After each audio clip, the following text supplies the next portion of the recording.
नमस्कार, वंदे मातरम, जय हिंद। दोस्तों, आपके सपनों का अपना परिवार धैर्य एजुकेशन क्लासेज में आप सभी का तहे दिल से स्वागत है।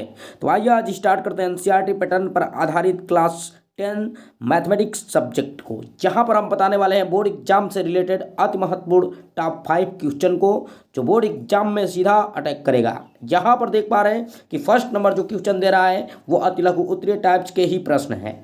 यहाँ पर देख रहे हैं कि ये 2019 राइट एवाई सेट में पूछा गया है और 2020 एनबी सेट में पूछा गया है। तो इसको आप कैसे सॉल्व कर सकते हैं, बस ये चीज़ सीखना है और एकदम दिमाग में बैठा लीजिए, माइंड में भेजा में सेट कर लीजिए। ठीक है, तो देख रहे हैं सिद्ध करो कि √3 यहाँ पर दे रहा है एक अपरिमेय संख्या है। क्या है? अपरिमेय संख्या है। आपसे पूछा जाएगा कि सिद्ध करके बताइए इसको कैसे आप सिद्ध करेंगे। ये बोर्ड एग्जाम में आपसे 2 मार्क के भी पूछा जा सकता है और 4 मार्क का भी ये क्वेश्चन पूछा जा सकता है। तो बिल्कुल इसको आप ईमानदारी से मेहनत करके बोर्ड एग्जाम हॉल में बैठिएगा ताकि इसको सॉल्व कर लीजिएगा। तो चलिए, सबसे फर्स्ट ऑफ ऑल सॉल्यूशन में क्या लिखेंगे हम? तो सबसे पहले मानेंगे इसमें लेट, तो लिखेंगे माना √3 जो है वो क्या है? एक परिमेय संख्या है। ठीक, इसके विपरीत मान लेंगे, अपरिमेय के विपरीत मान लेंगे क्या? परिमेय। ठीक है, तो ये विरोधाभास विधि द्वारा इसको हम सॉल्व करेंगे। ठीक, मानेंगे क्या? माना √3 एक अपरिमेय संख्या है तो इसको मान लेंगे कि परिमेय संख्या है। ठीक है, तो आपको सीधा मान लेना है क्या? अपरिमेय दिया है तो इसको क्या मान लेना है? परिमेय संख्या। ठीक है, दूसरा स्टेप में क्या करेंगे? जब परिमेय संख्या होगा तो आप जानते हैं कि कोई भी परिमेय संख्या होती हैं वो A/B के रूप में होती हैं, यानी बटे के रूप में, या आप जानते हैं कि P/ किसके रूप में होती हैं? Q के रूप में होती हैं। ठीक है, जहां A does not equal to 0 हो, चाहे Q does not equal to क्या होगा? 0 होगा। बात समझ में आ रहा है? बात क्लियर।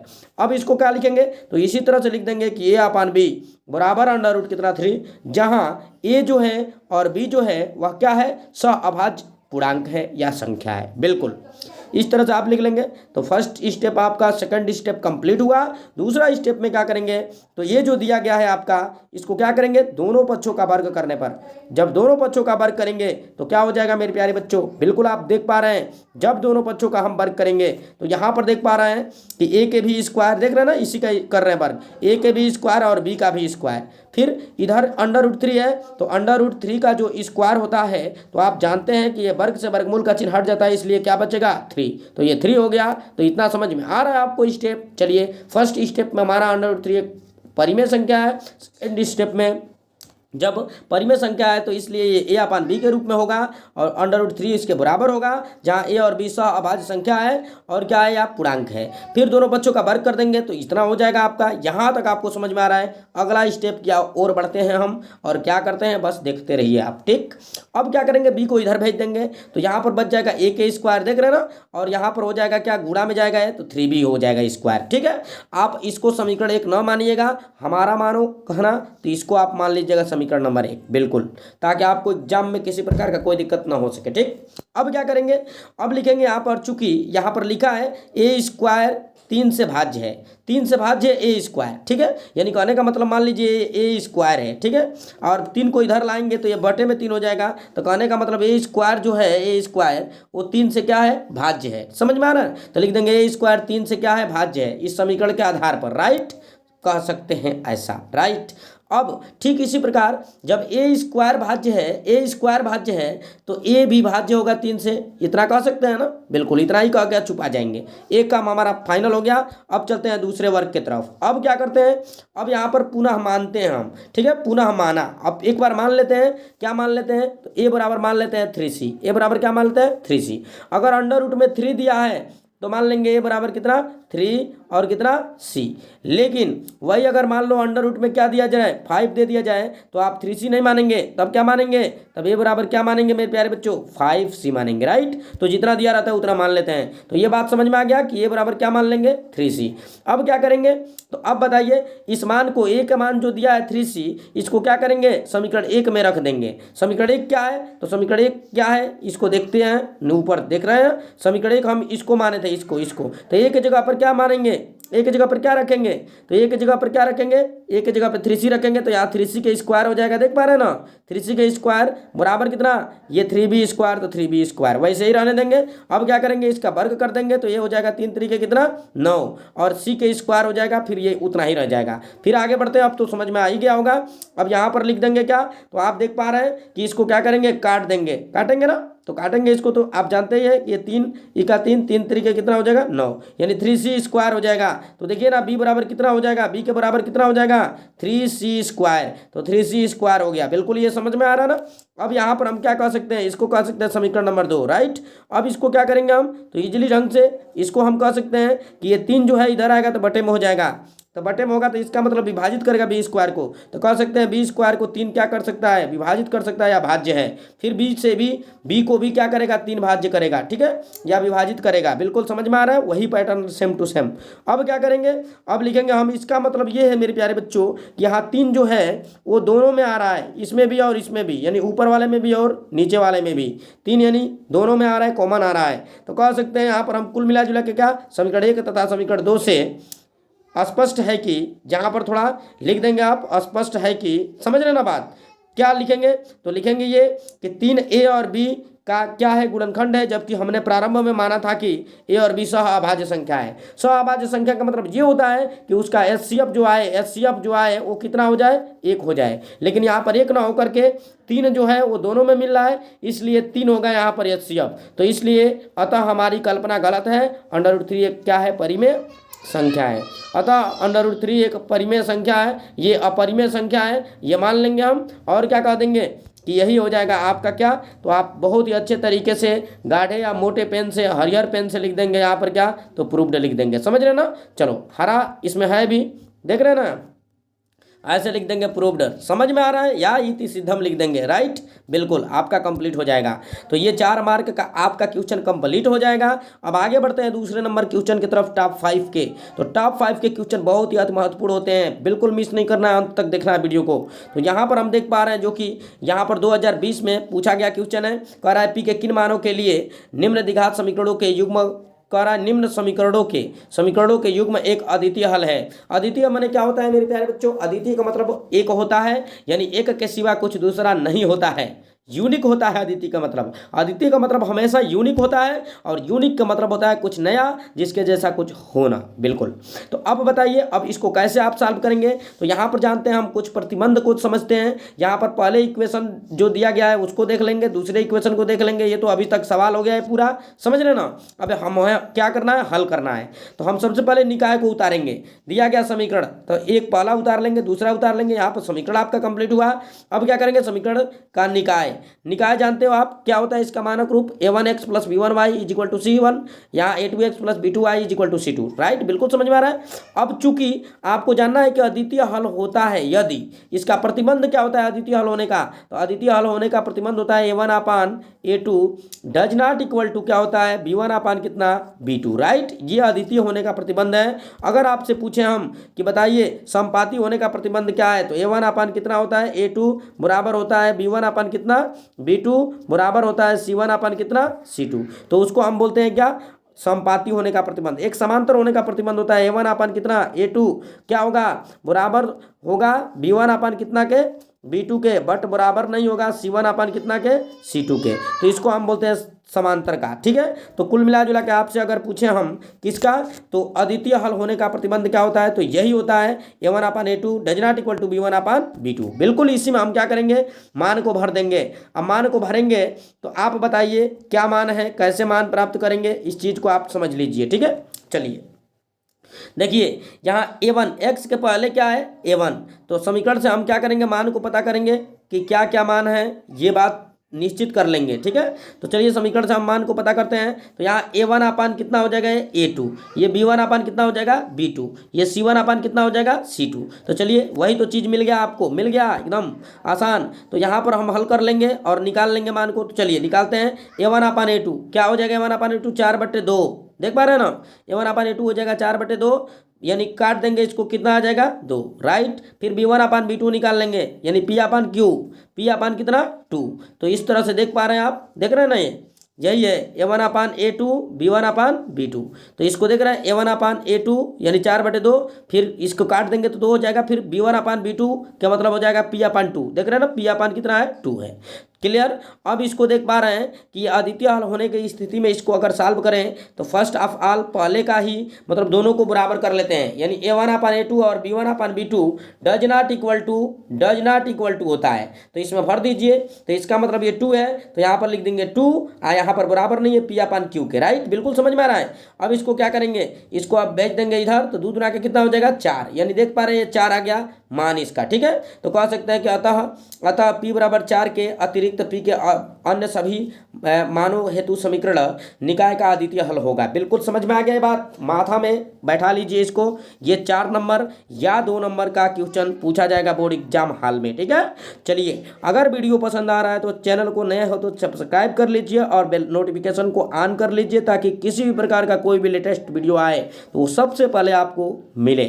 चलिए आगे बढ़ते हैं। अगला नंबर प्रश्न जो कि बहुत ही जबरदस्त है, यहाँ पर 2019 में पूछा है और CBSE बोर्ड में भी एक क्वेश्चन पूछा गया है। तो आप देखिए ध्यान से इसको, यहाँ पर कह रहा है एक्स के लिए हल कीजिए। किसके लिए आपको हल करना है, एक्स के लिए दिया गया है। तो यहाँ पर दिया गया 1/, यहाँ पर दे रहा है 1 प्लस, यहाँ x+1 2/, कितना है x+2, फिर 4/, कितना दिया है x+4, राइट। ये कह रहा है कि ये हल जो आएगा वो क्या होगा, तो यानी x का मान जो आएगा -1 -2 -4 के बराबर नहीं होगा। तो इससे हमें कोई मतलब नहीं है, वो नहीं ही आएगा, ठीक है। अब इसको सोल्यूशन करते हैं। कैसे सोल्यूशन करेंगे, बस इसको देखते रहिएगा, ठीक है। यहाँ पर उतार लेंगे सेम टू सेम, ये भी उतार लेंगे। उतारने के बाद इसमें और इसमें देख रहे हैं बटे में है तो इसका एलसीएम ले लेंगे नीचे, तो एलसीएम दोनों अलग अलग है तो दोनों उतार लेंगे। अब क्या करेंगे, तो अब देखिए ध्यान से समझाने का प्रयास कर रहे हैं, ये कैसे मतलब होगा ये समझने का प्रयास कीजिए, ठीक है। चलिए इसको थोड़ा इरेज करते हैं। अब बताइए, अब हमने एलसीएम ले लिया तो इससे क्या करेंगे, इसमें भाग देंगे। तो भाग देंगे तो इससे एक कट जाएगा ना, तो यानी बचा क्या, ये वाला बचा। तो x+2 से क्या करेंगे, 1 में गुणा करेंगे तो क्या हो जाएगा, यहाँ पर सेम टू सेम ये धड़ाधड़ कर दिया है। देखिए x+2 हो गया, फिर यहाँ प्लस हो गया। समझने का प्रयास कीजिएगा, ठीक। अब समझने का प्रयास कीजिएगा। अब क्या करेंगे, अब इससे इसमें भाग देंगे, तो इससे इसमें भाग देंगे तो ये कट गया, बचा क्या ये, तो इसको ले जाकर 2 में गुणा करा देंगे। तो चलिए 2 से गुणा हो गया, इतना समझ में आ रहा बात। इसको तो वैसे ही रख देंगे, ये थेथर है, बदलेगा नहीं, ठीक है। आगे बढ़ते हैं अगले स्टेप की तरफ। अब क्या करेंगे, इसमें देख रहे हैं कि ये x+2 ऐसे ही रहेगा और यहाँ 2x और 1 होगा। तो ये बताइए 2x और ये x को मिलके को x 3x, और यहाँ पर 2 और 1 कितना हो जाएगा, 2 2 4 हो जाएगा, ठीक। तो ऊपर वाला हल हो गया और नीचे वाला इससे इसमें गुणा कराएंगे तो इतना आ जाएगा, ठीक है। ये वो ऐसे ही रहेगा, राइट। बिल्कुल समझ में आ रहा है बात, क्लियर समझ में आ रहा है। अब आगे बढ़ते हैं, थोड़ा आगे देखते हैं और क्या होगा। तो इसको देखिए ध्यान से, अब यहाँ पर क्रॉस मल्टीप्लाई करेंगे तो इससे इसमें गुणा करेंगे और क्या, और साथ साथ इससे इसमें करेंगे, दोनों में गुणा कराएंगे तो इतना इतना हो जाएगा, यहाँ पर इतना हो जाएगा 4 से। तो गुणा करा लीजिए धड़ाधड़, इसमें इससे इसमें गुणा कराएंगे तो इतना होगा। अब इससे क्या करेंगे, इसको 4 से गुणा करा दीजिए तो इतना हो जाएगा, राइट। बिल्कुल समझ में आ रहा है। अब आगे बढ़ते हैं, आगे क्या करेंगे, अब देखिए इसको पक्षांतर कर लेंगे, x वाले को एक पास और हल कर लेंगे। तो इसको सबको इधर ला के हल करेंगे तो आपको ये क्वाड्रेटिक इक्वेशन मिल जाएगा। और जब क्वाड्रेटिक इक्वेशन मिल जाएगा तो इसको हल कर सकते हैं। यहाँ पर कुछ नहीं तो 1 है, तो a का मान कितना हो जाएगा 1, b का मान कितना हो जाएगा तो -4 हो जाएगा, और c का मान कितना हो जाएगा तो यहाँ पर माइनस के कितना हो जाएगा 8। अब यही मान ले जाकर भर देंगे इस सूत्र में। सूत्र चूंकि क्या होता है इसको भी बता दे रहे हैं, इसमें सूत्र नहीं दिया गया है। सूत्र जो होता है मेरे प्यारे बच्चों, x बराबर होता है -b plus minus under root के होता है b के स्क्वायर माइनस के कितना होता है 4ac अपान जो होता है वो 2a होता है, राइट। ये सूत्र होता है। इसी सूत्र में हम क्या करेंगे, भर देंगे। तो वही तो भरा है b, तो माइनस माइनस प्लस यहाँ b स्क्वायर माइनस 4ac, ठीक है। अब भर देंगे बटे 2a, तो इसको मान को भर के और माइनस माइनस ये प्लस हो जाएगा, और प्लस माइनस ये 4 चौको 16 हो जाएगा। यहाँ पर 4 बटे 32 और ये दोनों जोड़ देंगे तो 48 हो जाएगा, बटे 2 हो जाएगा। फिर x बराबर क्या हो जाएगा, तो इतना मान हो जाएगा, इसका 48 का वर्गमूल निकालेंगे 4√3 हो जाएगा, ठीक है। फिर x बराबर कितना होगा, तो आगे बढ़ते हैं देखते हैं स्टेप वाइज। इसमें दोनों में देख रहे हैं 4 4 है तो 2 कॉमन हो जाएगा, तो इतना हो जाएगा। अब कॉमन होगा तो ये देख पा रहे हैं कि ये 2 से 2 क्या हो जाएगा, ये गुजर जाएगा। अब आगे बढ़ते हैं, इसको देखते हैं कि यहाँ पर जब 2 से 2 गुजर गया तो ऊपर केवल बच गया इतना, तो इसको उतार लेंगे। यानी आपका एक बार धन चिन्ह लेंगे और एक बार ऋण चिन्ह लेंगे। धन चिन्ह लेंगे तो इतना आंसर आएगा, और ऋण चिन्ह लेंगे तो कितना आएगा, तो ऋण चिन्ह लेंगे तो आप देख पा रहे हैं कुछ इतना आएगा। ठीक है, यहाँ पर ऋण वाला आ जाएगा। बिल्कुल समझ में आ रहा है बात। चलिए इसको हटा दे रहे हैं, आप देख लीजिए। ठीक है, चलिए ये भी आपको समझ में आ गया होगा। अगले नंबर प्रश्न की ओर बढ़ते हैं और देखते हैं बहुत ही अच्छा प्रश्न बोर्ड एग्जाम के लिहाज से। तो देखिए यहाँ पर प्रश्न है कि चित्र में डीई क्या है, समांतर है बीसी के। ठीक है, यदि AD बराबर x है और DB बराबर x-2 है और AE बराबर क्या है, x+2 है, तो EC जो है वो x-1 है, तो x का मान क्या करिए, ज्ञात कर लीजिए। ठीक है, 2019 बोर्ड एग्जाम में पूछा गया है। ठीक है, तो यहाँ पर देखिए एक सबसे पहले हम क्या बनाएंगे, त्रिभुज हमने बना लिया। A है शीर्ष, इसका B है और ये क्या है, C है, और ये क्या है, इसके समांतर है, इसके ये क्या है, समांतर है। तो हमने बताया था कि एक होता है मेरे प्यारे बच्चों, एक होता है क्या, थेल्स प्रमेय। ठीक है, क्या होता है, थेल्स प्रमेय होता है, और थेल्स प्रमेय के आधार पर हम इसको सॉल्व करते हैं। थेल्स प्रमेय होता क्या है, तो इसमें अगर मान लीजिए इस त्रिभुज की बात की जाए तो थेल्स प्रमेय कब लगता है, जब आधार और एक भुजा दोनों समानांतर हो तब थेल्स प्रमेय लगता है। थेल्स प्रमेय होता क्या है, तो इसके आधार पर अगर बताएं हम, तो आप जानते हैं कि जब दो भुजाएं समानांतर होती है तो थेल्स प्रमेय लगता है। तो चलिए इसमें मान को हमने भर लिया, इसको मान भर लिया, इसके बीच की दूरी, फिर AE का मान, फिर EC का मान, फिर DEB का मान। ठीक है, सबको भर लिया। भरने के बाद क्या करेंगे, आगे बढ़ेंगे। हम आगे देख रहे हैं यहाँ पर त्रिभुज इतना में, ठीक, ये दोनों चूंकि समांतर है तो इसका जो थेल्स प्रमेय होता है वो होता क्या है, तो आपको बता दे रहे हैं यहाँ पर हो जाएगा क्या, यहाँ पर AD। ठीक है, AD बटे कितना हो जाएगा, DB, तो बटे हो जाएगा DB बराबर कितना हो जाएगा, AE, क्या हो जाएगा, AE बटे कितना हो जाएगा, तो यहाँ EC हो जाएगा, क्या हो जाएगा, E और C। बिल्कुल समझ में आ रहा है बात, क्लियर।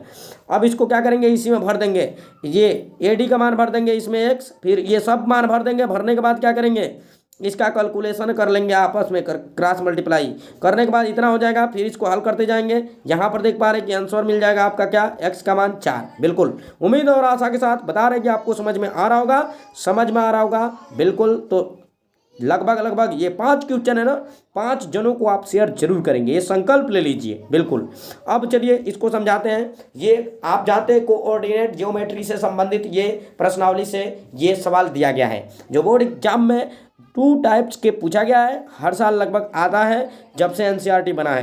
देखिए यहाँ पर एक त्रिभुज के शीर्ष दिया गया है A, फिर क्या है, थोड़ा इसको इरेज करते हैं, A, फिर क्या है B+C, फिर कह रहा है B, फिर C+A, फिर A+B। ठीक है, ये क्या है, तो त्रिभुज के शीर्ष है और कह रहा है कि त्रिभुज का एरिया ज्ञात कीजिए, क्षेत्रफल ज्ञात कीजिए, या सिद्ध कीजिए कि इतना इतना और इतना सरेखी है।